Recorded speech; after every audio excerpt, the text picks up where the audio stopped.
starts now. And breaking now at 7 o'clock, police raid the offices of social media platform X. We break down what they are looking for. Plus, a push to end violent teen takeovers in Chicago is taken up again by the city council. The action local lawmakers could take today. And there's a key vote happening today that could end the partial government shutdown, but does the measure have the support that it needs? And let's give you a live look outside. Still chilly out there. Isn't our city amazing? That is a postcard view for you right there at 7 a.m. Yeah, she's very, very photogenic, okay? But I want some of that snow gone. Is that yeah, I would like that me? too. And you know, it would help a lot of commuters this morning if some of the traffic was gone as well and some of the trains were working better. We'll get to all the details on that. Just being honest. But it looks like a postcard right now, Mike. All right, just don't look too closely at what you're saying there. All right, there was a little bit of snow that fell well south and southwest of the city overnight. That's gone. And now there could be a couple of flurries. We're going to wait for some lake effect snow to kick in late tonight and tomorrow.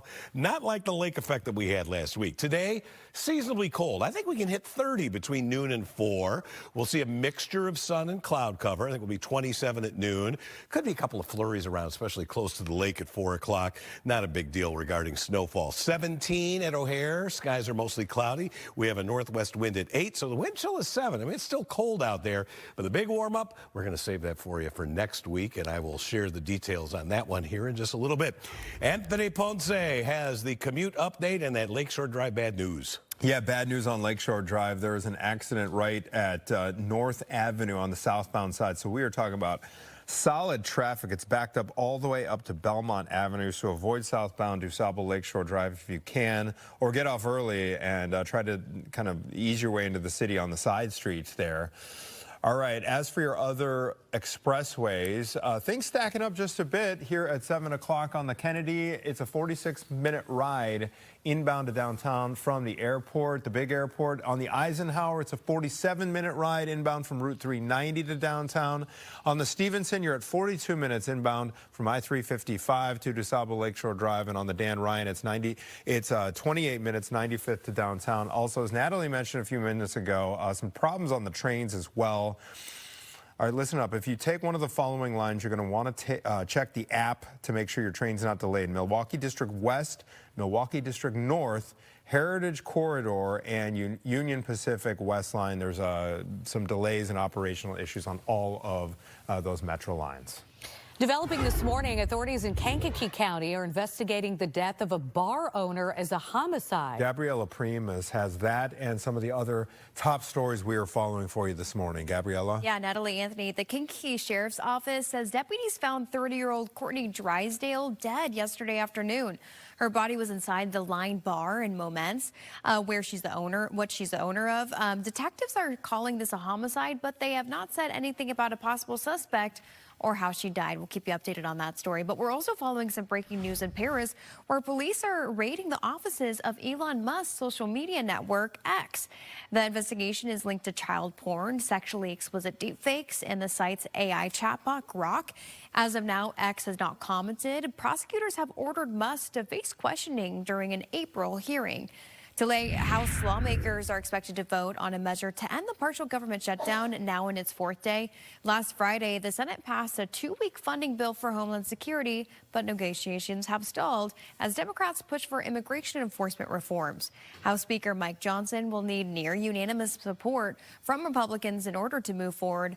And now some are demanding the package include legislation requiring voters to show proof of citizenship when casting their ballots. And today, opening statements are scheduled to begin a trial over a wrongful raid in Chicago. Former Mayor Rahm Emanuel was set to testify in the case about an alleged police code of silence, but a judge reconsidered that decision after objections from city lawyers. The raid happened in 2018 when Emanuel was mayor. According to court documents, Chicago police swarmed the wrong apartment in the back of the Yards neighborhood, pointing assault rifles at children and forcing their grandmother to stand outside without pants on. Now, the family has sued the city of Chicago and the police officers who are also involved. Anthony. Okay, thank you, Gabriella. Today, a Chicago City Council meeting of a committee there would vote on a possible new curfew for teenagers. And if this sounds like a story we've reported before, it certainly is. But things really haven't changed much. Roseanne has more on the concerns now of youth advocates who are making their voices heard. Roseanne? That's right. The question is, can this new version of that ordinance get enough votes to be veto-proof? Now, at issue whether or not police can restrict when and where teenagers gather when they come downtown. And this comes about after a couple of those so-called teen takeovers turned violent. Youth advocates will argue that the curfews unfairly target youth, especially young black and brown people, and the folks at Bikes and Roses in the Belmont Cragen neighborhood believe providing alternate activities is the way to go. Young people come here to fix their own bikes and take part in what's become a full-blown business program.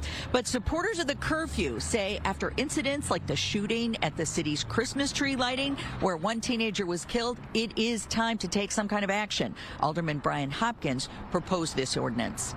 Had that ordinance been in place, they could have used the curfew enforcement at 8 p.m., which could have potentially reduced the number of kids that were there and quelled the violence. If you invest in their mental health and their development, and they could actually be a part of their community and they want to be a part of that decision-making process, they are proposing actual solutions. So this new version of Hopkins' ordinance will give CPD, actually require CPD to give 12 hours notice before they would enact one of these curfews. And, you know, as I said earlier, is it veto-proof? It'll have to get 34 votes or more. The mayor in the past vetoed it, so he hasn't given any indication if there's something different in this ordinance that he wouldn't veto it again. Council members on this Public Safety Committee are going to hear from both sides today. They'll hear also from teenagers about whether or not this curfew is needed here in the city. And that meeting is at 12:30 today at City Hall. Back to you in the studio. Roseanne, before we let you go, I mean, we heard from that youth advocate, and she's saying we need to get to the root of the problem. Some people might argue it's parents getting involved in their kids' lives and saying, hey, Yes. where are you going? And maybe you shouldn't get involved in that. Are there any other alternative proposals on the table that council's looking at maybe to assist with this? Well, none that I am aware of. But again, you know, the big hurdle is that the advocates, the advocates of young people say that this is really about civil rights. It's about civil rights and also, you know, not just offering people, young people alternatives, but a little of both. But, you know, the current curfew, you know, they would also argue the current curfew isn't working. So why would this new curfew work? Because as it is right now, people under 18 are not supposed to be downtown without a parent any night of the week. But that doesn't seem to be working. So, there are, you know, so many issues to consider, and there are ideas floating around out there. I guess the question is, did Hopkins make enough changes to this particular ordinance that it will win some new support? And so we're still trying to get an idea of that, Natalie. We'll figure out what happens. Thank you, Roseanne. Appreciate it. All right, 7:08, the village of Harvey, they tried but failed to appoint an acting mayor following the death of Mayor Christopher Clark. The council voted 2 times last night, only to come up with a split vote each time. So it was then decided that Alderwoman Shirley Drewinski would continue on as pro temp mayor until the next vote.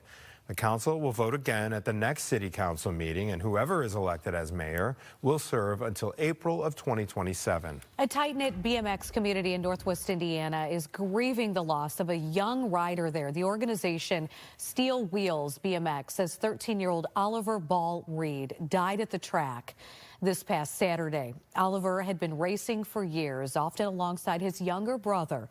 He was well known within the BMX community. No additional details have been released, but there is an investigation. Today, a Chicago woman shot by immigration agents is going to be speaking out about her case on Capitol Hill at a congressional forum in Washington, D.C. Marimar Martinez, she was the one accused of ramming her car into a Border Patrol vehicle back in October before federal agents shot her multiple times, but all the charges against her were later dropped. Today's show host Savannah Guthrie is now talking about her mother's disappearance and possible kidnapping, and she's doing so for the very first time. Such a difficult situation. Brian Jackson joining us here in studio with the very latest. Brian? It is a very difficult story. Guthrie addressed her mother Nancy's disappearance on Instagram, thanking supporters for their prayers. She goes on to say, "We believe in love and hope, and we believe in goodness." She ended the post with, "Bring her home." 84-year-old Nancy Guthrie disappeared back on Saturday. Authorities said that she was taken from her Arizona home by force in the middle of the night. They say that she is mentally sound but relies on medication. This is a 84-year-old lady who suffers from some physical ailments, has some physical challenges, is in need of medication. Medication that if she doesn't have in 24 hours, it could be fatal. According to TMZ, Pima County authorities are looking at registered sex offenders, also combing through surveillance video from Guthrie's home and nearby homes to help and trace her last steps. Homicide detectives are also assisting with that investigation, although no body has been found. Natalie? Thank you so much, Brian. We have another traffic alert that we want to get to. We had been talking all morning about the southbound DuSable Lakeshore Drive closed at North Avenue, and now we're seeing an issue on the Edens Expressway. Sky Fox over the scene. This is involving a pedestrian, sadly, we're hearing. This is actually not the Edens. We're on the way there, but this is Toohey, right at Lehigh Avenue. We have heard there's an accident there involving a pedestrian. All right, so we're going to have more on this in just a moment. Again, Chopper, Sky Fox over the scene there. Just a sad situation. Yeah, we'll keep you posted on what happened there.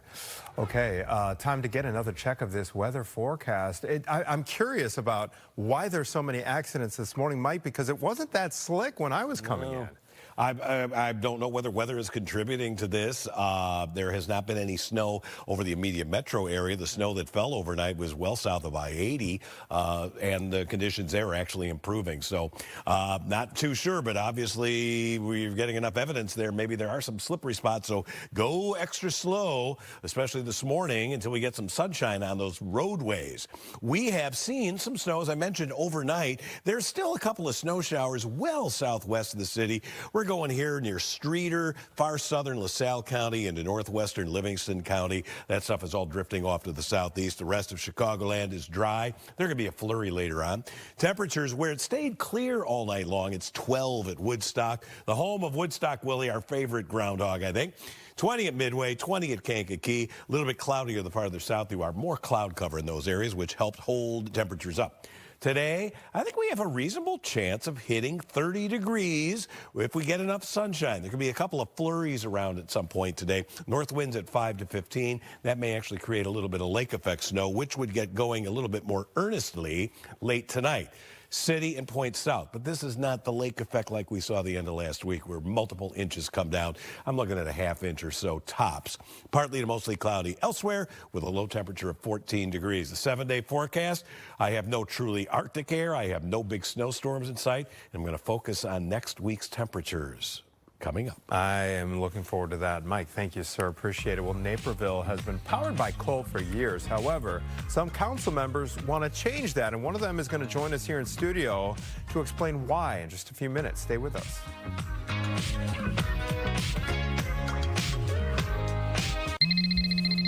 Hi, Dave. I never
All right, Super Bowl week is in full swing in Santa Clara, California. Seahawks and Patriots met the media for opening night.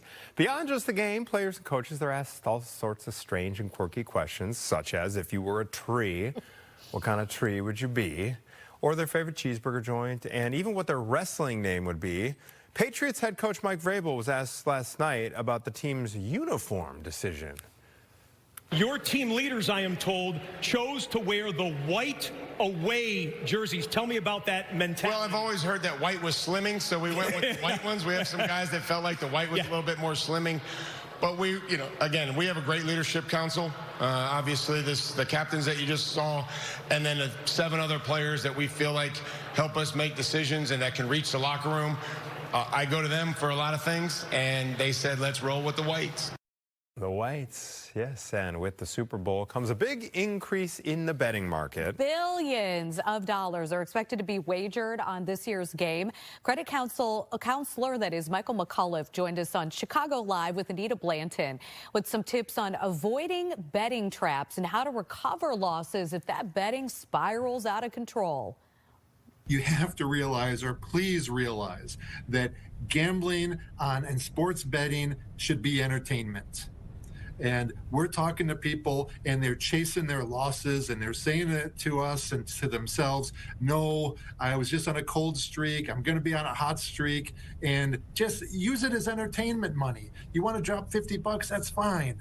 But we talk to people that are dropping a whole lot more than that. We have people coming to us saying that like they're fighting with their spouse because they've got $20,000 in credit card debt now that is at 30% interest for sports gambling. We got other people coming to us saying, my spouse doesn't know what I've done and I need help. Well, it's a good thing that person did ask for help. He also pointed to research showing 96% of sports gamblers end up losing money over a 5-year period. Okay, it's 7:18 and time to check back in with Mike Kaplan as we take a look at the skyline. Looks gorgeous this morning, Mike. Yes, yes. You had promised earlier to talk about the temperatures next week, which you're kind of excited about. I am very excited about it. I am looking forward to that, as I'm sure many of you are. I have a request for our director. I have a view here from our roof camera, but unfortunately, the banner is covering up something I want to see. Is there any way that you can call up our roof camera full and maybe, all right, take a look there in the upper left, just above those clouds. Can you see the moon? Little white dot hanging there, kind of upper left of center. That is the waning gibbous moon, just a couple days past full, and you'll be able to see that for another couple of hours before it sets. And then we have some sunshine on the way today. Temperature-wise, kind of a mixed bag here. We got 17 at O'Hare, only 12 though at Woodstock, 23 at Gary, where clouds have been a little bit thicker. That's where temperatures have held up a little bit. I want to show you the national map. We don't talk about national weather that often here, but we've had so many big storms lately. Let me show you all of the watches and warnings and advice. Oh, look at that. It is a pretty quiet map. We got a winter weather advisory here for some snow in the Ohio Valley. We've got a freeze warning, I think. Yeah, they're in northern Florida. Frost advisories across much of the peninsula. But other than that, things are pretty quiet weather-wise. Well, it's a cold weather advisory. Probably going to be in the 40s there, and that's when they trigger that. All right, 7-day forecast. Anthony was talking about the warmth on the way. In the next 7 days, it doesn't get that warm. It's not as cold as it's been the past couple of weeks. We have a couple of days it might get briefly above freezing, some minor snow events. But from Tuesday on, all of next week and perhaps beyond, the whole weather pattern changes. We've got 40s and I think even 50s on the way. There may be a few days where even the low stays above freezing. You just have to wait about a week before that gets to us. All right, Anthony, what have you got for us there? What is that? It's hard to see from this vantage point, but our chopper is right over Touhy Avenue. There was we understand at this point that there was an accident here involving a pedestrian. So Toohey is now shut down right at Lehigh. This is kind of near the Lincolnwood neighborhood, so be aware of that. We don't know the circumstances around that, but it was reported about just before 7 a.m. They're still on the scene, so avoid that area if possible. The other big situation on the traffic side of things this morning is southbound Lakeshore Drive, and this is North DuSable Lakeshore Drive.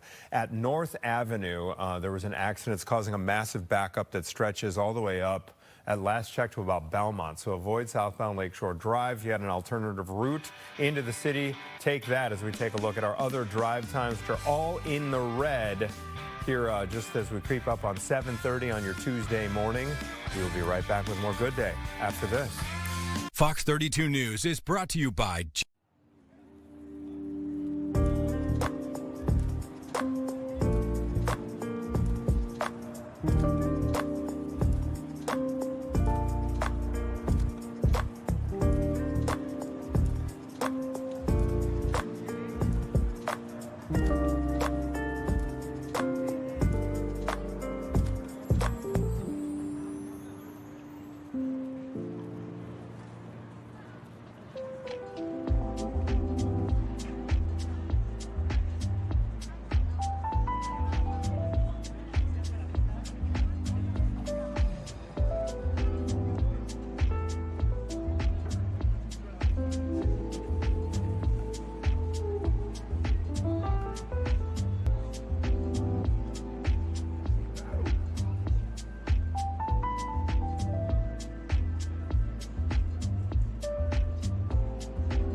For years, Naperville has been buying electricity from Prairie State Energy. The Environmental Protection Agency has ranked the coal plant as one of the top 10 biggest polluters in the country. But a new generation of council members wants to break those ties, and they're going to try to do that tonight. Council member Ian Holzhauer joins me now in studio, and there's so many interesting elements to this, Ian. There really are. But let's first talk about how how they are able to get their electricity differs from maybe other places in the state. Sure. Well, most people in Chicagoland who are probably watching this are on ComEd. Right. And Naperville is unique in that we own our own power company. So we actually sign long-term contracts for obtaining our own power. Now, most of Chicagoland, the biggest source of our energy here is nuclear, and there's kind of a diversified portfolio there. If one thing is more expensive than the others, it's kind of balanced by what else is in the portfolio. Naperville got into a very coal-heavy contract, over 70% coal. back in 2010, and so we're very much tied to that performance. Yeah, 70%, right? Yeah. Whereas maybe it might be 15% for Chicagoland for coal, and then the rest is nuclear. Sure. So as you said, if price goes up in one area, you can maybe kind of shift more to the other area. What are the options here? You are against continuously relying on this coal power, but you guys do have a really long contract with that coal power. Our existing contract goes till 2035, and so we have the next 10 years covered.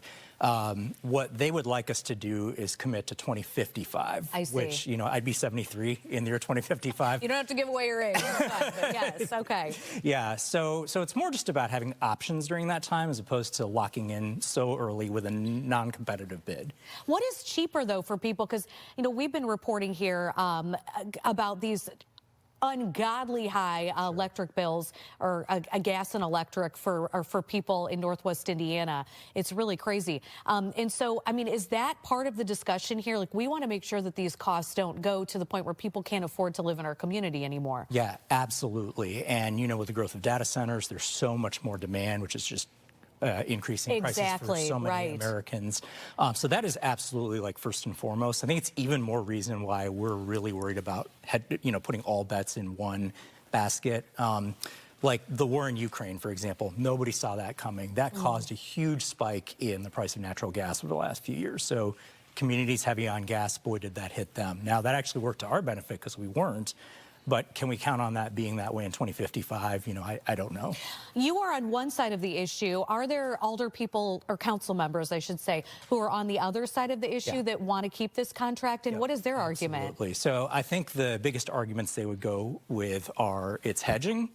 It's a continuous source of power. You know, you can fire up coal any time of day or night. Now, there's other sources like that. So I would say have a mixture of nuclear, gas, and coal. Okay. But, you know, there's also, like, it's a known quantity, right? It's what Naperville's been doing since 2010, so there's some advantage there. I think one other thing is the agency we get this power from is a collection of communities working together, so it's not like it's a for-profit company.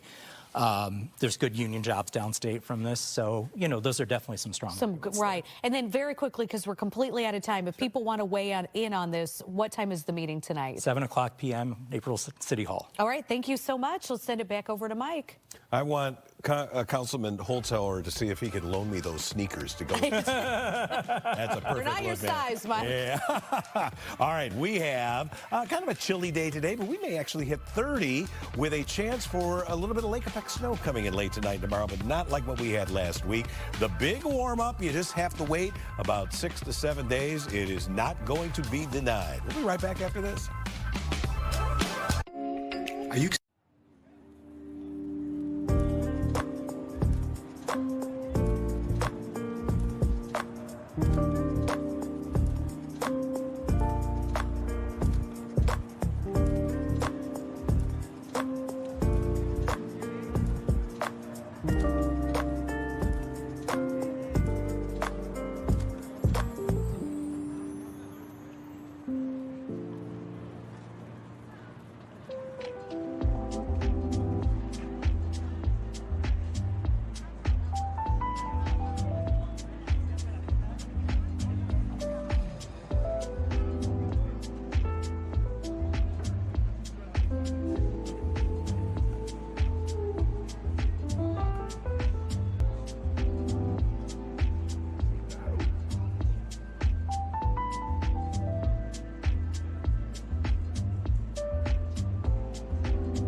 Welcome back. Harvey will try once again to select a new mayor. No one garnered enough votes last night at a special meeting to replace the late Christopher Clark, who passed away last week.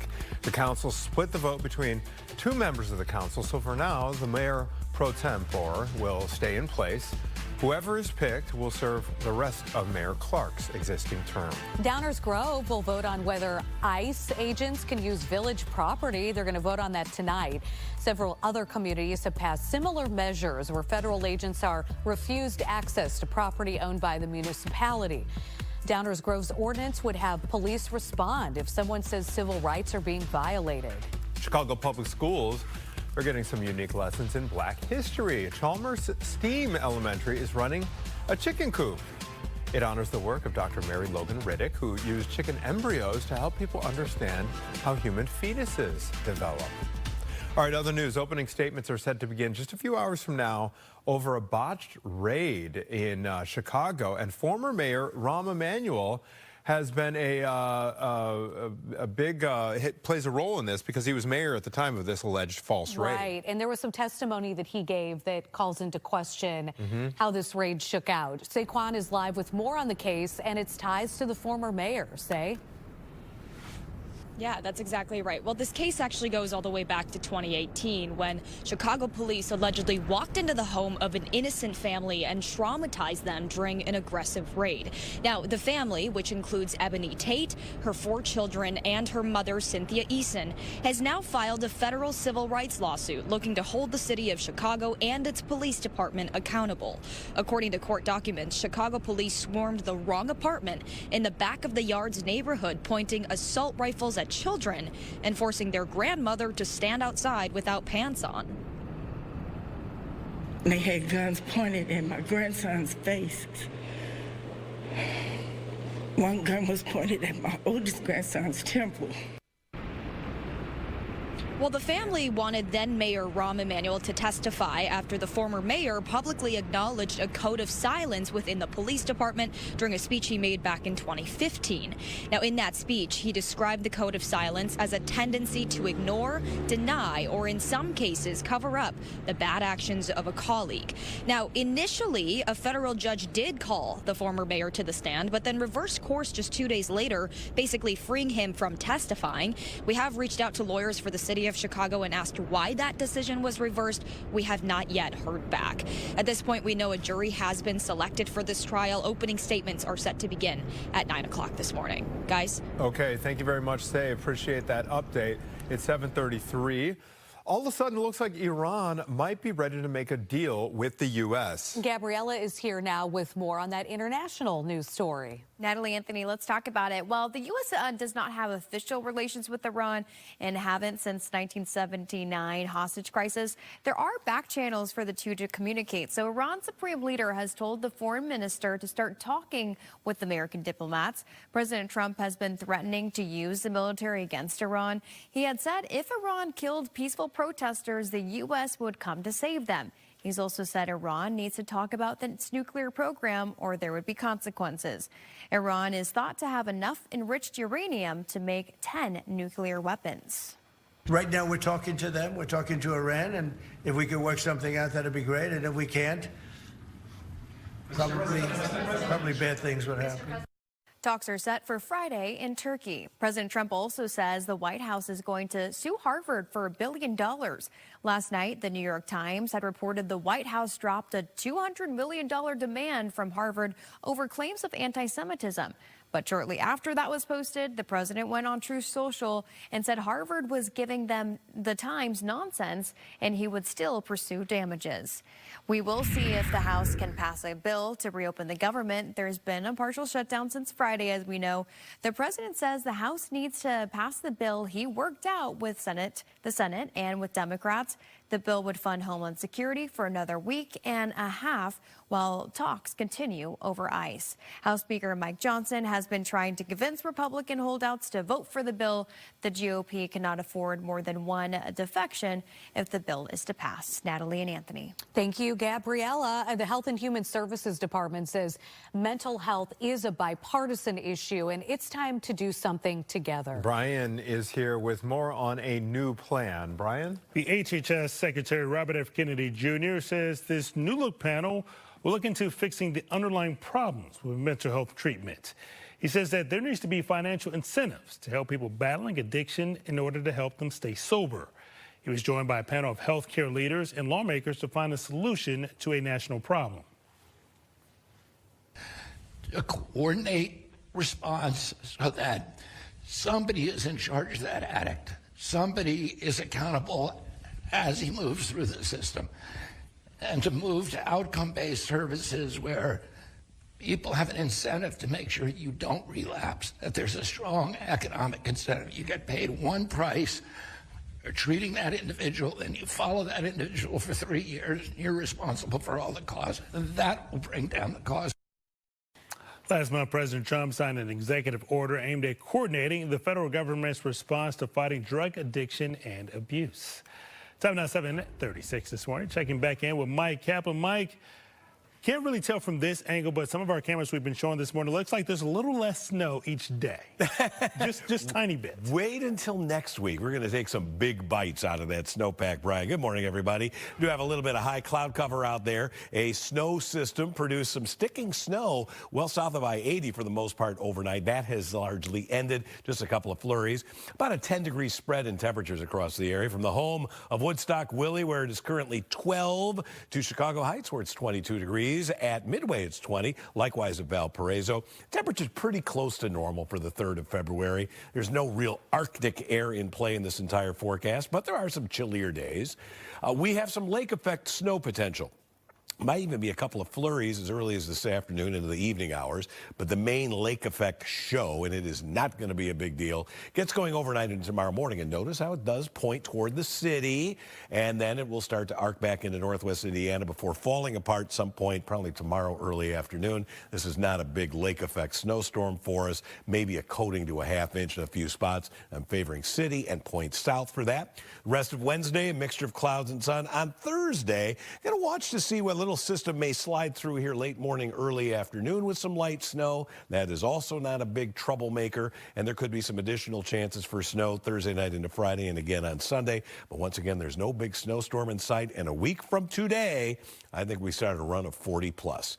All right, let's look at a couple of very nice photos. This one from our friend Kathy Abretsky showing us icicles hanging off the roof. Now, I don't know if that's your house there, Kathy, or not, but whenever I see icicles like that, I am thinking that's not a good sign, because you may have ice dams, which can lead to inside flooding concerns. Oftentimes where we see that, since it hasn't been above freezing, that means that you've got insulation problems. So they're pretty to look at, but if you are a homeowner, that is a little bit scary. Kathy, cool shot there in Porter. And a little video from George Tamalunas. There you have a downy woodpecker out there going after, looks like a little suet cake in there. Bird's looking for a little bit of extra energy here during this cold period. And that woodpecker doing his thing. Thank you, George. All right, it is 7:39. We're going to give you a look at these travel times, which do not look good at all. We'll be back with more of Good Day right after this.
Welcome back, everybody. Okay, it's the 100th anniversary of Black History Month here in the city of Chicago. Who better to share some historic firsts made here in Chicago, achieved by African-American Chicagoans, but our resident historian, Mr. Sherman Dilla Thomas. Dilla, welcome to the studio. Oh, thank you, Brother Anthony. Happy to be here. You are doing such amazing work. Your program is so fascinating, and the way you tell these stories, it's so unique. And so I want you to kind of run us through some of the firsts you'd like to highlight that were achieved by African-American Chicagoans. And we want to start with the first black founder of a major American city. A lot of people are going to know this name, but tell us more about Jean-Baptiste Point du Sable. Yeah, he actually is the first founder of a major city here in our country.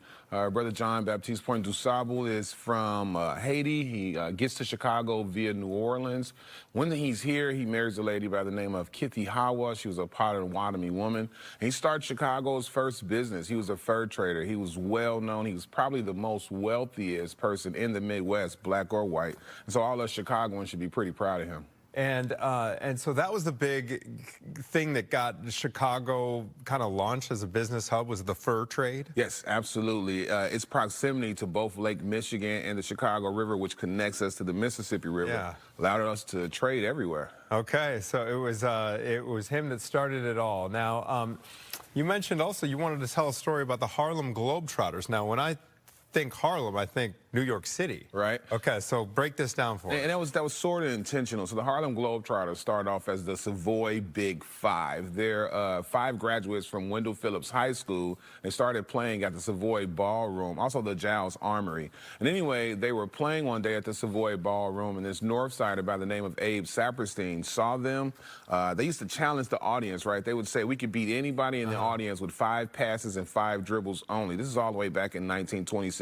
This is also their 100th anniversary. And anyway, Abe Saperstein starred. He decided to take them on the road, but he took Chicago out of the name because he didn't want you to think that Al Capone owned the team. So he named them Harlem so that you also know that it was a solidly black team. So the Harlem Globetrotters are nothing but a rebrand. It's a rebrand. It's a rebrand. Yeah. So were they doing all the, so that you mentioned 5 passes, were they doing all the tricks and like? Yeah, I don't know if they were going behind their back yet or shooting half-court shots, but that was their stick, right? They would challenge anybody in the audience, get 5 people out the audience, and we will beat you to a score of 5. Only dribbling 5 times and only passing 5 times. That is fascinating. I had no idea the Harlem Globetrotters is actually a Chicago-based kind of root story. Yes. All right.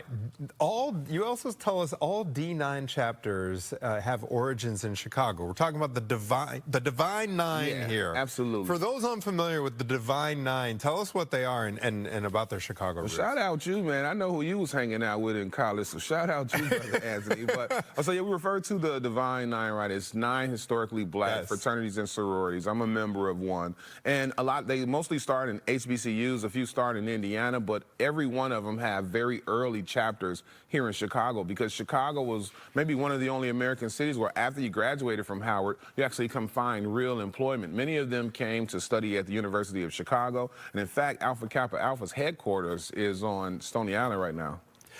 You have Greek letters in the bio of your Instagram, you and your wife. So with regard to like just how important, that obviously carries a lot of importance to you to this day, well after college. So run me through why. That's the difference, right? For most traditional fraternities, it ends at college, but for historically black fraternities and sororities, it's a lifelong organization. So Jesse Jackson's my fraternity brother, Shaquille O'Neal's my fraternity brother, Michael Jordan, and we're very much still actively participating in the fraternity via service, and some with a graduate chapter where we do food programming and educational. And my wife she'll make me say she's in the best sorority.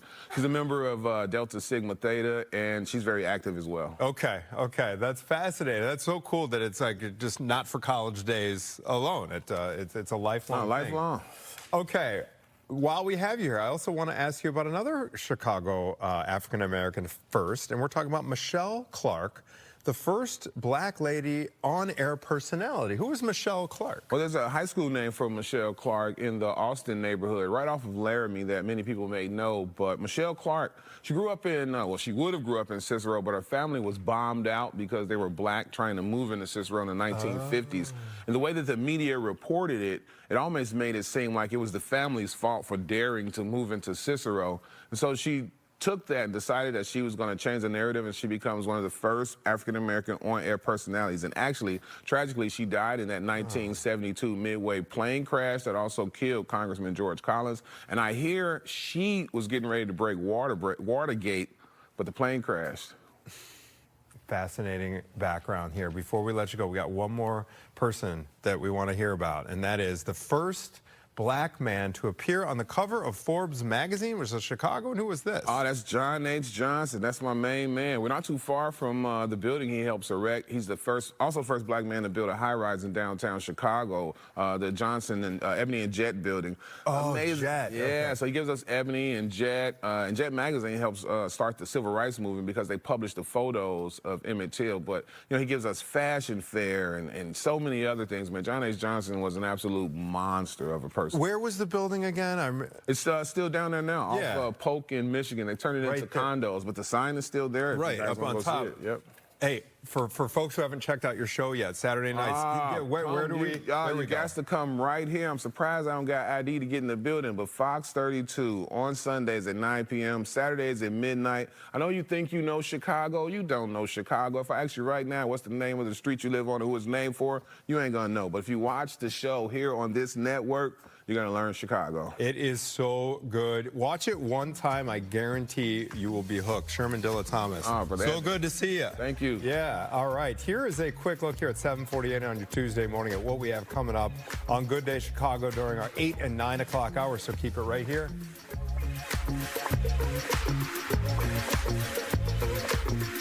Are you struggling with pain, swelling, or bulging?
Welcome back. It is 7:50.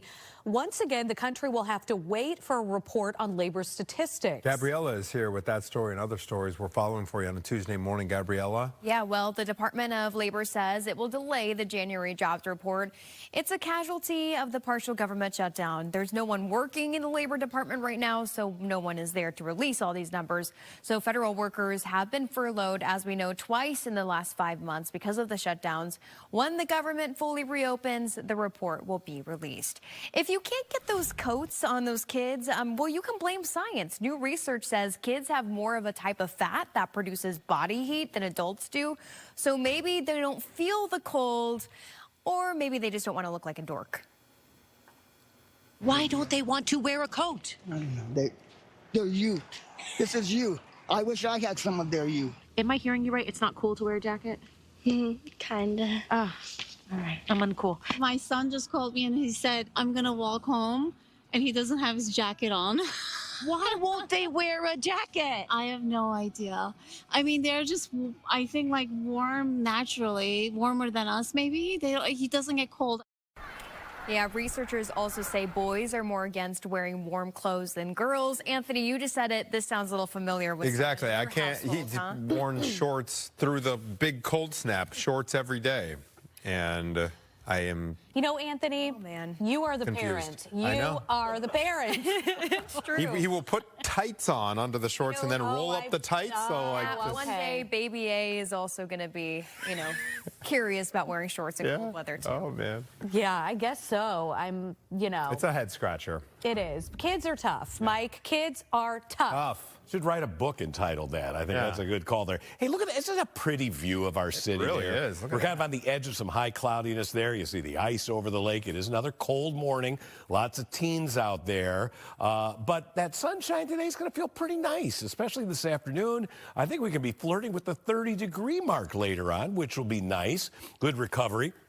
Overnight, as we've been saying, there was some snow actually stuck, especially in the Kankakee and Illinois River valleys. That has now fallen apart, moving away. What we have currently is just some high, thin cloud cover residue from that system that is passing off to the south. Temperature-wise, here's what you've got. Upper teens in the city, 18 at the lakefront, 17 at O'Hare, 20 at Aurora, 24 at Joliet. It's colder where it stayed clear all night.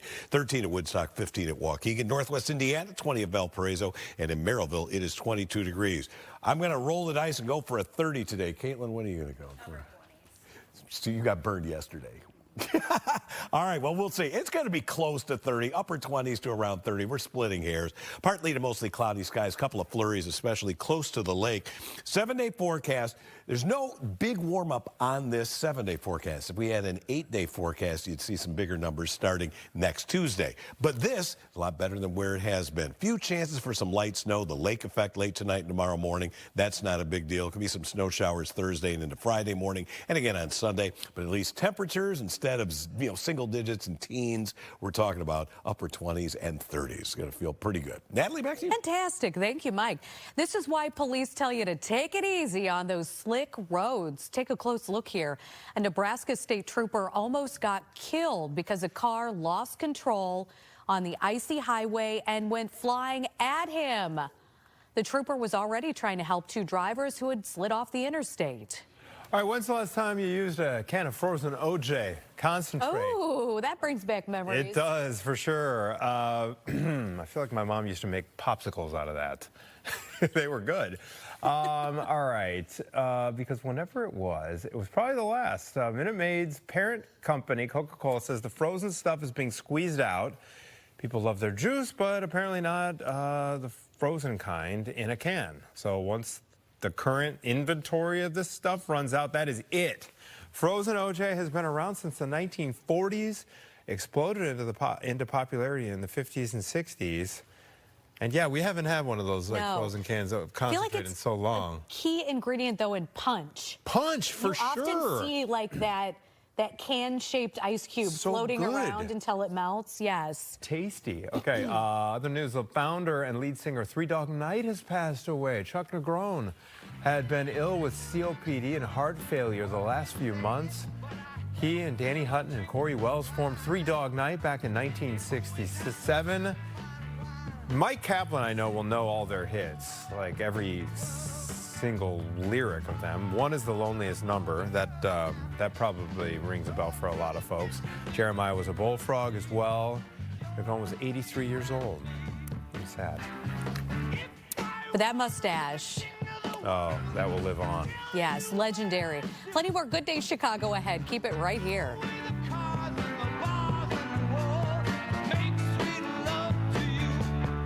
This is Monster Jam Freestyle Mania.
The changing TV landscape has cost Sherri Shepherd her talk show. It will end its syndicated run later this fall, although its distributor hopes it can find a digital platform to take it on. Sherri debuted in 2022 as a replacement for Wendy Williams. Sherri's producers say the decision does not reflect how good the show is. And I love her. She is so funny. She's hilarious. All right, it's the same fate for the Kelly Clarkson show. NBC Universal says the 7th season will be the final one. It'll then wrap up in the fall. Clarkson's deal was up at the end of this season, and she says she wants to spend more time with her family. Her show debuted back in 2019, where daytime TV was once flooded with hours of talk shows. There's now only 2 left, Jennifer Hudson and Drew Barrymore. Wow. That's something, isn't it? I didn't realize there were just 2. Well, you're going to be seeing a lot more minivans competing with you on the highways again. This makes Caitlin feel real